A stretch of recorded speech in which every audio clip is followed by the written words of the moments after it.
አመሰግናለሁ። ስላዳመጣችሁኝ አመሰግናለሁ። ሰላም ሰላም፣ ጤና ይስጥልኝ የዩቲዩብ ቻናል ተከታታዮቼ። አሁን ላይ ደግሞ ስለ ሊዲንግ ቼንጅ ኢን አን ኦርጋናይዜሽን በሚል ርዕስ ላይ እንማማራለን ማለት ነው። ሴክሽን 2 ነው። እንግዲህ ለዩቲዩብ ቻናሉ አዲስ ከሆናችሁ ሰብስክራይብ፣ ላይክ እና ሼር እንድታደርጉ በዚሁ አጋጣሚ ጠይቃችኋለሁ። ቪዲዮዎችን ተመልከቷቸው፣ ይጠቅማሉ። እንግዲህ ሊዲንግ ቼንጅ ኢን አን ኦርጋናይዜሽን ስንል ምን ማለታችን ነው? ኦርጋናይዜሽን ቼንጅ ኦሲ ኦርጋናይዜሽን ቼንጅ ስንል the movement of an organization away from the present state towards the desired future state to increase its effectiveness ውጤታማ እንዲሆን አሁን ካለበት ወደፊት ሊደርስ ወደሚችልበት ደረጃ ማድረስ ነው። ፕሬዘንት ቱ ፊውቸር ልንል እንችላለን ማለት ነው።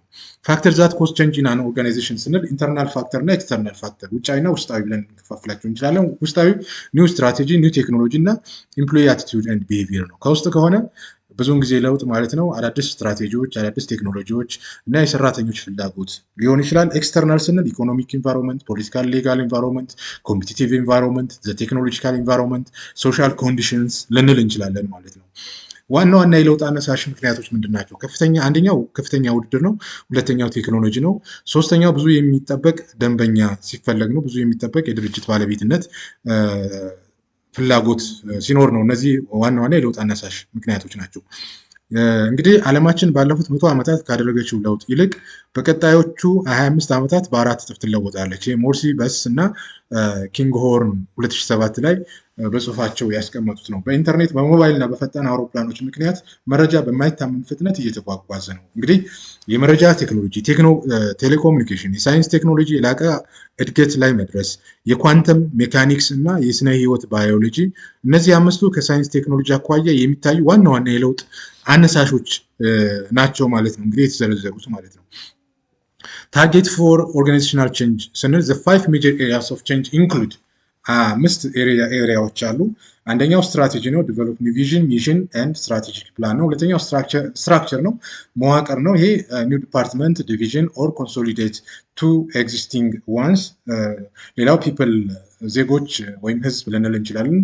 ሪፕሌስ የፐርሰን ኦር ቼንጅ ኖሎጂ ኦር ስኪልስ አቲቲዩድ ኦር ቢሄቪየር ልንል እንችላለን። ቴክኖሎጂ ደግሞ አፕግሬድ ዳታ ፕሮሰሲንግ ሲስተም ማኔጅመንት ኢንካሬጅ ፓርቲሲፔሽን ባይ ዞስ ኢንቮልቪንግ ኢን ሶሉሽን ኦፍ ፕሮብሌምስ ማለት ነው።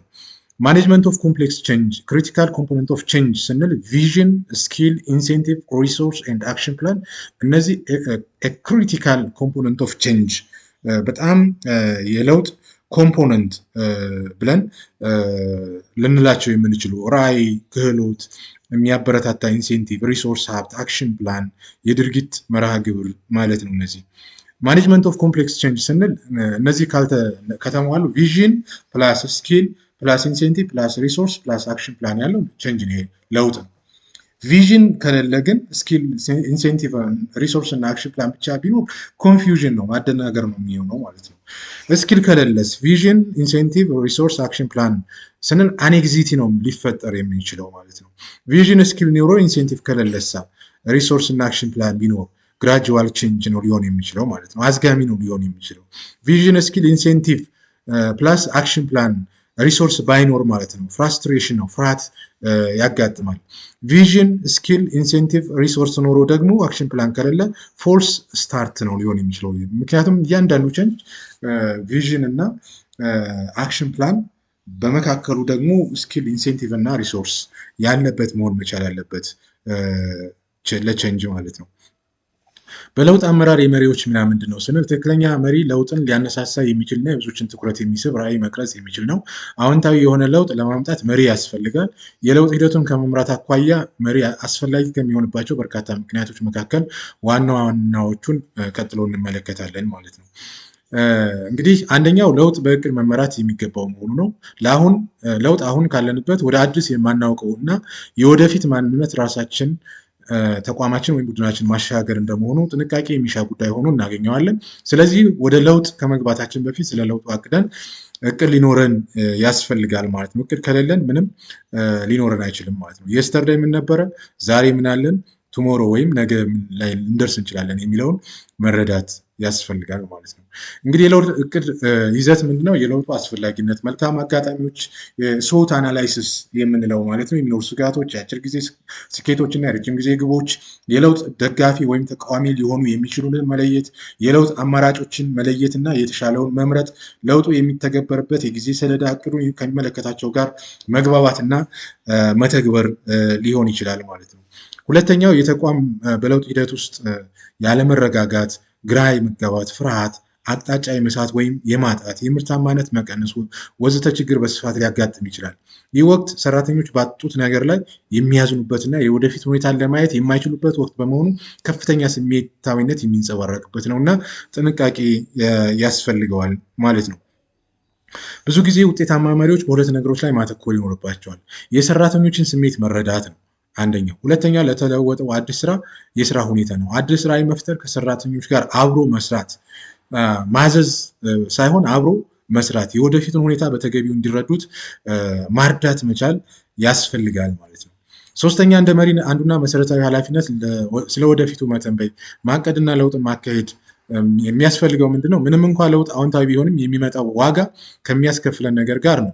ስለዚህ እንደ መሪ ለውጥ የመሪውን ጨምሮ የሰዎችን የደህንነት ስሜት የሚፈታተን የመሆኑን እውነት መረዳት ያስፈልጋል። ስለዚህ ታይም ፎር ቼንጅ መቼ ነው የሚለውን በተገቢው መንገድ መገንዘብ ያስፈልጋል ማለት ነው። በመሆኑም ንቁና ብርቱ በመሆን ለውጥን መምራት፣ በእያንዳንዱ አጋጣሚ ለውጥ ለምን እንደሚያስፈልግ ማብራራት፣ ህብረተሰቡ ሊያገኘው የሚችለውን ጥቅም፣ ለውጡ ምን አዲስ እድሎች እንዳሉት፣ ምን ችግሮች በለውጡ እንደሚፈቱ ወዘተ በግልጽ ማሳወቅ፣ ሰዎች አሁን ስላለው ውድድር እንዲረዱ መረዳት፣ እኛ ካልተለወጥን ሌሎች ጥለውን እንደሚሄዱ ማስረዳት፣ በለውጥ እቅዶችና ትግበራ ሊጎዱ የሚችሉትን ወይም ጥቅማቸው የሚነካባቸውን በማሳተፍ መደገፍና ማበረታታት ያስፈልጋል ማለት ነው። ለውጥ ሊተነበይ የማይቻልና የማይመች መሆኑን መታወቅ መቻል አለበት። የሰዎች ባህሪ ሊተነበይ በሚችል ሁኔታ ውስጥ መኖርን የሚመርጥ ነው። በተቋም ውስጥ ሁሉም አባላት ለለውጥ ተነሳሽነቱና ቁርጠኝነቱ ከሌላቸው እውነተኛ ጥልቀት ያለው ለውጥ ማካሄድ በጣም አስቸጋሪ ነው። ማንኛውም መሪ የትኛውንም ያህል ጠንካራ ቢሆን ሰዎች የራሳቸውን ስራ የሚሰሩበት አዲስ እንዲያምኑ ካላደረገ በስተቀር እንዲቀበሉ ሊያስገድዳቸው አይችልም። እንግዲህ በምስሉ ላይ እንደምንመለከተው አንድ ቢራቢሮ ማለት ነው መልክ በጣም ያማረና ውብ ሆና እንድትወጣ የሚያደርግ መጀመሪያ እንቁላሉ ወደ እጭነት ይቀየራል። እጭ የሆነው ደግሞ ወደ ፑፓ ይቀየራል ማለት ነው። ፑፓ ላይ ያለ ቢራቢሮዋን ለማውጣት ብንሞክር ማለት ነው ልንጨፈልቃትና ልንገላት እንችላለን።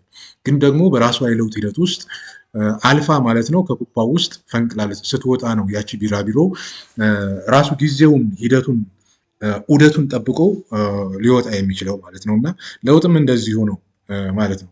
ሰራተኛው ስለ ተቋሙ አመራር ላይ እምነት ሊያድርባቸው ካልቻለ፣ የድርጅቱ ራዕይ ካልተጋሩ፣ የለውጥን አስፈላጊነት ካልተገነዘቡ፣ በእቅድ ዝግጅት ካልተሳተፉ ውጤታማ የሆነ ለውጥ ማካሄድ አይቻልም ማለት ነው። ምናልባት በምስሉ ላይ እንደምንመለከተው በቀይ የተመለከት ነው ከሰራተኞቹ መካከል አንዱ እንኳን በዛ ለውጥ ማለት ነው ራዕይም ካልተጋራ፣ እምነት ሊያድርበት ካልቻለ እና ካልተሳተፈ ጥሎ ሊወጣ ይችላል ማለት ነው። እና ስለዚህ አሳታፊነት ትርጉም ባለው መንገድ ጠቃሚ ይሆናል ማለት ነው። ሶስቱ ተቋማዊ የለውጥ ሂደቶችን ስንመለከት እንግዲህ አዳጊ ለውጥ አለ። አዳጊ ለውጥ ነባሩ ሁኔታ በተወሰነ ደረጃ ማሻሻል ነው። የሽግግር ለውጥ ማለት አሮጌው ሁኔታ አለ፣ የሽግግር ሁኔታ አዲሱ ሁኔታን በነባሩ ሁኔታ ያጋጠሙ ችግሮችን ለመፍታት የማያስችልና የሽግግር ሂደቱን የሚከተል ለውጥ ነው። ይሄ ስር ነቀል ለውጥ ማለት ደግሞ የስኬት ጣሪያ አለ፣ እንደገና መፍጠር ነው። መፍጠር እድገት አለ ራሱን ችሎ፣ የማንቂያ ደወል ቀውስ አለ። ይሄ በአግባቡ ካልተመራ ሞት ወይም የአስተሳሰብ ለውጥ ሊያመጣ ይችላል ማለት ነው። አሁን ያለው ሁኔታ የስትራቴጂ የአሰራርና የአስተሳሰብ ለውጥ የሚፈልግ ነው። አዲሱ ሁኔታ የማይታወቅ መሰረታዊ የአስተሳሰብ ለውጥን የሚፈልግ እና አዲስ የቢዝነስ ሞዴል እና አቅጣጫን የሚከተል ሊሆን ይችላል ማለት ነው። ጋይዲንግ ፕሪንሲፕል ኦፍ ቼንጅ ማኔጅመንት የምንላቸው ምንድነው? አድሬስ ዘ ሂውማን ሳይድ ኦፍ ቼንጅ ሲስተማቲካሊ ቼንጅ ስታርትስ አት ዘ ቶፕ ኤንድ ቢግንስ ዋን ዴይ ዋን ሪል ቼንጅ ሃፕንስ አት ዘ ቦቶም ኮምፎርት ሪያሊቲ ኤንድ ክራፍት ኤ ቪዥን ክሬት ኦነርሺፕ ኖት ጀስት ባይ ኢን ፕራክቲስ ታርጌትድ ኦቨር ኮሚኒኬሽን ኤክስፕሊሲት አድሬስ ካልቸር ኤንድ አታክ ዘ ካልቸራል ሴንተር ፕሪፔር ፎር ዘ አንኤክስፔክትድ ማለት ነው። እንግዲህ አድማጮች ስለ ለውጥ ማለት ነው ለውጥን ስለ መምራት እና ስለ ለውጥ አስተዳደር በሚመለከት ማለት ነው በተወሰነ መንገድ ተማምረናል። በሚቀጥለው ሴክሽን 3 ማኔጂንግ ቼንጅ ሬዚስታንስ ኤንድ ጋይዲንግ ሰፖርት በሚል ርዕስ እንማማራለን።